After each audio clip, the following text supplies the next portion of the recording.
180 দিন পরে ফুটে গেছে ভাইয়া। গ্যাসের দাম বাড়ায় যায়, সিন্ডিকেটে টাকা নিয়ে যায়, তাহলে নাকি গ্যাস চলে আসবে। যখন বাংলাদেশ বলছিল যে আপনারা ভোট দেন, আমি জুলাই সনদ বাস্তবায়ন করবো গণভোটে, এটা বলার পরে ভাইয়াকে সবাই এভাবে বলে দেখছে, বিএনপিকে, যে এটা সুন্দর। 180 দিন পরে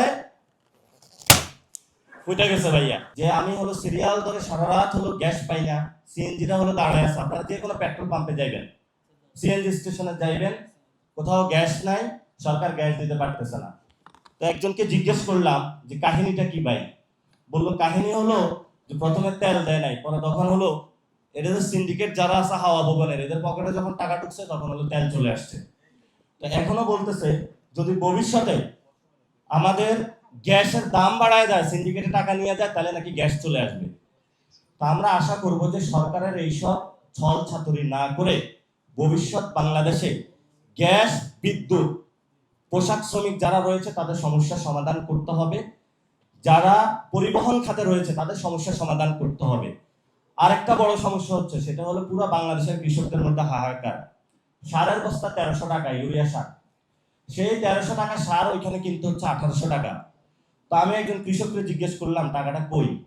কয়টা কি আপনি বুঝেন না, না বুঝলে রাজনীতি করতে আসছেন কেন? কয়টা ভাইয়ার ওই পকেটে চলে গেছে। ভাইয়া হলো সারও টাকা নিয়ে যায়, পেট্রোল পাম্পেও টাকা নিয়ে যায়, গ্যাস স্টেশনেও টাকা দিয়ে যায়। ভার্সিটি ভাইয়ার আবার সন্তানরা আছে, তারা হলো বিভিন্ন প্রকল্প হলো ধরে রাখছে যে না এগুলা যদি কোনো টেন্ডারের টাকা না পাইলে। এখন হলো ভাইয়ার আমরা জগতে আছি, এই ভাইয়ার জগতে যে অবস্থায় 180 দিনে, ভাইয়া 180 দিন পূর্বে কি অবস্থায় ছিলেন, 180 দিনে কি অবস্থা হয়েছে, আমি আপনাদের একটা এক্সাম্পল দিয়ে দেখাবো। এটা হলো ভাইয়ার একটা প্ল্যান। ভাইয়া হলো এভাবে ফুলে ফুলে হলে বাংলাদেশে আসছে। এখন যখন আয়েশা বলছে যে আমি শহীদ ওসমান হাদি ভাইয়ের বিচার করব, যখন আয়েশা বলছে বাংলাদেশের সকল জুলাই হত্যাকাণ্ডের বিচার হবে, যখন বাংলাদেশ বলছিল যে আপনারা ভোট দেন, আমি জুলাই সনদ বাস্তবায়ন করবো গণভোটে, এটা বলার পরে ভাইয়াকে সবাই এভাবে বলে দেখছে, বিএনপিকে, যে এটা সুন্দর। 180 দিন পরে ফুটে গেছে ভাইয়া। এখন এই যে ফুটে গেছে ভাইয়া, এই ফুটার জন্য দায়ী কি? এটা কি আমরা জনগণ দায়ী? এই জনগণের জন্য 1 নম্বর দায়ী হলো সালাউদ্দিন। 2 নম্বর হলো আরেকজন আছে, টুকু ভাই মনে হয় নাকি, এগুলো নামে মনে থাকে না, যে জ্বালানি মন্ত্রী। উনি বলে যে লোডশেডিং এর তারের দূরত্বের কারণে লোডশেডিং হয়।